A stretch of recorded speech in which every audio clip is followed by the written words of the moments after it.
নমস্কার। আমার চ্যানেলের তরফ থেকে সুধী দর্শকবৃন্দকে অসংখ্য ধন্যবাদ, প্রীতি এবং শুভেচ্ছা জানিয়ে শুরু করছি আজকের এই বিশেষ অনুষ্ঠান।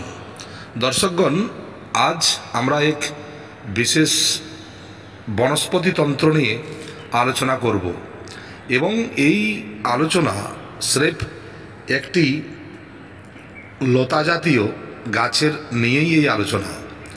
দর্শকগণ, গাছ যাকে আমরা বনস্পতি তন্ত্রের মূল বিষয় বলে চিহ্নিত করি, সে গাছ যে কিভাবে আমাদের সাহায্য করতে পারে তা আপনারা চিন্তাও করতে পারবেন না।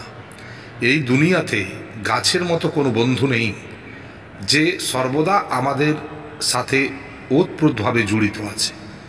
বনস্পতি তন্ত্রে কিছু বিশেষ গাছের নাম রয়েছে যেগুলো মানুষের প্রতিটি সমস্যার সমাধান করতে পারে।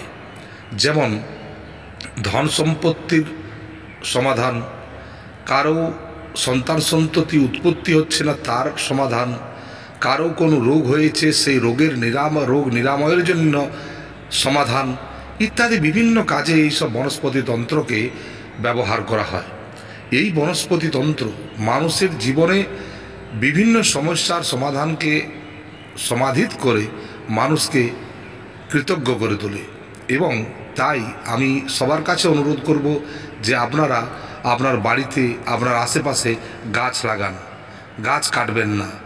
এবং আজকের যে বিষয়বস্তু নিয়ে আলোচনা করছি তা হলো, আমরা এটাকে হিন্দিতে বলি গুঞ্জা, বাংলাতে বলি কাঁচফল বা রত্তি ফল, এবং হিন্দিতে এর একটি নাম আছে তন্ত্রে চিরমিদানা। তো বিভিন্ন নামে এই গাছটি আপনি দেখতে পাবেন, শাস্ত্রেও এর উল্লেখ আছে।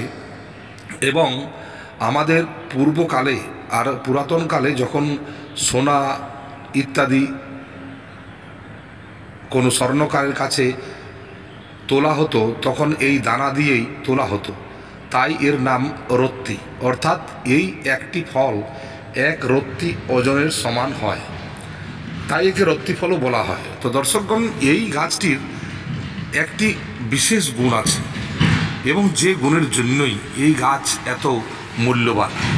এই গাছ আপনারা ছবিতে দেখতে পাচ্ছেন, যেখানে দেখবেন সেখান থেকেই এর ফল সংগ্রহ করার চেষ্টা করবেন। এর ফল খুব কাজে লাগে এবং এর শেকড়ও খুব কাজে লাগে, কিন্তু শেকড়গুলোকে একটি বিশিষ্ট দিনে বিশিষ্ট সময়ে তুলে নিয়ে আনতে হয়। সেগুলো আমি পরে জানাচ্ছি আপনাদের যে এটা কি কাজে লাগে এবং এর গুরুত্ব কতটা। দর্শকগণ, সর্বপ্রথম মনুষ্য জীবনে আজকের দিনে, বিশেষ করে এই কলিযুগে এবং এই সময়ে, অর্থের প্রতিটি মানুষের দরকার।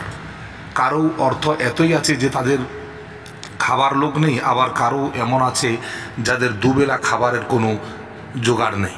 তো দর্শকগণ, যাদের আর্থিক সমস্যার রয়েছে সেই সব মানুষের জন্য এই গাছ এক বরদান সাবিত হতে পারে। এই যে ফল দেখতে পাচ্ছেন, এই ফলের কিছু প্রয়োগ করলে অনাবশ্যক কারণেই ধন আপনার কাছে আসতে থাকবেই, এটা আমি বলে দিলাম। আমি এই সব ফলগুলোর ব্যবহার নিজেও করি, বা আমার যারা শিষ্য আছে তাদেরকেও আমি এই সব ফলের ব্যবহার করাই। কারণ এইগুলোর মধ্যে কোনো ডুপ্লিকেটি নেই, ডুপ্লিসিটি নামের কোনো বস্তু এইগুলোর কাছে নেই। কারণ এরা হচ্ছে প্রাকৃতিক উপাদান, এবং প্রাকৃতিক উপাদানের মধ্যে একটা দৈব গুণ থাকে, সেটা আপনারা ভালোভাবে জানবেন। এই সব বস্তুর মধ্যে একটা দৈব গুণ আছে, যে দৈব গুণের কারণেই এরা মানুষের সমস্যার সমাধান করতে পারে। তো দর্শকগণ, আজ আমি যেভাবে বলছি সেইভাবে যদি আপনারা ঠিক মতো এই জিনিসটার ব্যবহার করে নিতে পারেন, তো আপনি এটা জেনে রাখবেন যে আপনার সমস্যার সমাধান অতি অবশ্যই হবে। তো দর্শকগণ, সর্বপ্রথম আমি ধন আকর্ষণের জন্য এর প্রয়োগ বলছি। এই গুঞ্জা বীজ এবং এর তৈরি মালা যদি কেউ মা মহালক্ষ্মীকে অর্পণ করে, অসম্ভব তারিকার সে, মতলব আপনি চিন্তা করতে পারবেন না এমন এমন জায়গা থেকে আপনার কাছে পয়সা আসতে শুরু করবে। আপনার যদি আর্থিক দুরবস্থা খুবই, তাহলে এই গুঞ্জা ফলের মালা বানিয়ে আপনি আপনার গলায় ধারণ করুন। ধনকে আকর্ষণ করতে এটি একটি মহাতন্ত্রকারী বিষয়। এবং আপনি যদি কোনো ভালো সময়ে, যেমন দীপাবলি, লক্ষ্মী পুজো, পূর্ণিমা, এইসব দিনে বা রবিপুষ্য যোগ, এইসব যোগে বা গুরুপুষ্য যোগে যদি আপনি এই সব দানাকে এনে আপনি আপনার তিজোরিতে মা মহালক্ষ্মীর মন্ত্রকে জপ করে যদি রাখতে পারেন, তো আপনি জানবেন আপনার তিজোরি কোনোদিন খালি হবে না। এটা করে দেখুন, অনুভূত প্রয়োগের কথা আমি বলছি। এগুলো কি করবেন, যে একটি রূপোর বাটিতে হলে ভালো হয়, তো যদি সম্ভব না হয় তো কাঁচের বাটিতে এই চিরমির দানা আপনি ভরে নেবেন। ভরে নেওয়ার পর এতে দালচিনি এবং লবঙ্গ রাখবেন এবং একটি রূপোর কয়েন রেখে দেবেন। যদি সম্ভব না হয় তাহলে এমনি কয়েনে রাখবেন। রেখে এটিকে আপনি হাতে ঢাকা দিয়ে 108 বার মা মহালক্ষ্মীর মন্ত্র ওম শ্রীম আগচ্ছ, ওম শ্রীম আগচ্ছ আগচ্ছ ইহতিষ্ঠ ইহতিষ্ঠ, এই মন্ত্র বলে এটিকে আপনি আপনার লোকারে রেখে দিন। দেখুন ধন আসার বিভিন্ন রাস্তা আপনার কাছে প্রশস্ত হবে, এটা আমি বলে দিলাম। এবং এই চিরমির দানা বা গুঞ্জার দানা যদি আপনি কালী পুজোর রাতে, অর্থাৎ অমাবস্যার রাতে, অর্থাৎ যেটাকে দীপাবলি বলছি, এই দীপাবলির রাতে যে প্রদীপ জ্বালাবেন সেই প্রদীপের মধ্যে দিয়ে যদি এই চিরমির দানাকে আপনি মা কালীর কাছে বা মা লক্ষ্মীর কাছে পুজোতে লাগাতে পারেন, তো আপনি জানবেন যে এমন কোনো শক্তি নেই যে আপনার বাড়িতে মা লক্ষ্মীর আগমন হতে বাধ্য না করে। মা লক্ষ্মীকে আপনার বাড়িতে একবার হলেও আসতেই হবে, এটা জেনে রাখুন। তাই সবার কাছে আমি একটাই কথা বললাম যে আপনারা এই প্রয়োগটি করে দেখুন এবং জীবনে আপনারা উপকৃত হতে পারবেন। দর্শকগণ, এছাড়াও এর শেকড় একটি মন্ত্র আছে। মন্ত্রটি আমি এখানে উল্লেখ করছি না, কারণ অনেকেই এই সব মন্ত্র নিয়ে বিভিন্ন ধরনের দুরুপয়োগ করে এবং এই জন্য আমি মন্ত্রটি বলছি না। এই শেকড় যদি আপনারা রবিপুষ্য যোগে এনে, এই শেকড়কে যদি রবিপুষ্য যোগে এনে ওই মন্ত্র দিয়ে মন্ত্রপুত করে যদি কাউকে বশ করার ইচ্ছা থাকে, তার নাম দিয়ে যদি এই মন্ত্রটি, এই শেকড়টিকে ব্যবহার করেন, অতি অবশ্যই কারণে ওই ইচ্ছিত ব্যক্তি আপনার নিকট বশীভূত হতে বাধ্য। সে বাধ্য হবে আপনার কাছে বশীভূত হতে, কারণ এই শেকড়ের মধ্যে একটা বশীকরণ গুণ আছে এবং যে কারণেই এটি বশীকরণে প্রয়োগ হয়। তো দর্শকগণ, এই জিনিসগুলোকে আমি ভালোভাবেই প্রয়োগ করে দেখেছি এবং যে কারণে আপনারা এই প্রয়োগটি করে দেখতে পারেন।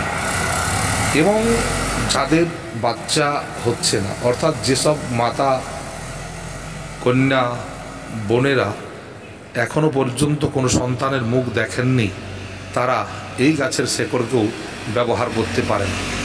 আপনারা একটি ভালো দিনে যদি রবিপুষ্য যোগ হয়, সেই রবিপুষ্য যোগে কিংবা গুরুপুষ্য যোগে এই শেকড়টিকে বিধিবৎ তুলে এনে এটিকে একটি রূপোর মাদুলির মধ্যে ঢুকিয়ে আপনি আপনার বাম হাতে পরিধান করবেন। দেখবেন যে এই গাছের এতটাই ক্ষমতা যে আপনাকে মা হতে সাহায্য করবে। আপনার যত রকমের গ্রহদোষ থাকুক না কেন, তা অতি অবশ্যই দূরীভূত হবে। দর্শকগণ, আজ আমি এই যে প্রয়োগটি বলছি, যারা এই সব দোষে দুষ্ট তারা অতি অবশ্যই এর প্রয়োগ করে দেখবেন এবং কমেন্টে জানাবেন যে আপনাদের ফায়দা হয়েছে কি না হয়েছে। দর্শকগণ, এছাড়াও যদি কোনো মানুষের চোখের প্রবলেম হয়, অর্থাৎ আপনার দৃষ্টিশক্তি কমজোর হচ্ছে, এমত অবস্থায় এই গাছের মূল এনে ওই মূলকে ভালোভাবে ধুয়ে নেবেন। ধুয়ে নেওয়ার পর ওই মূলকে জলে ভিজিয়ে রাখবেন এবং সেই জল যদি আপনি আপনার চোখে লাগিয়ে থাকেন, তো আপনি দেখতে পাবেন যে আপনার চোখের পাওয়ার অনেক গুণে বেড়ে গেছে। তো দর্শকগণ, এইভাবে এই গাছ আমাদের সাহায্য করতে পারে। এবং এই গাছকে আবার যাদের শরীরে ইনফেকশন হয়, অর্থাৎ খুজলি, দাঁত ইত্যাদি যাদের হয়, এই দানাকে ভালোভাবে গুঁড়ো করে যদি আপনি ওই সব স্থানে লাগান, তো আপনি দেখতে পাবেন যে 2 থেকে 3 দিনের মধ্যেই ওই সব দাঁত, খুজলি, ব্রণ ইত্যাদি জিনিসগুলো আপনার শরীর থেকে দূরে চলে গেছে, এবং তা নিরাময় অতি অবশ্যই হবেই। এই জিনিসগুলো আমি আগেও কিছু জনকে বলেছিলাম, যারা করেছেন তারা অভূতপূর্ব রেজাল্ট পেয়েছেন।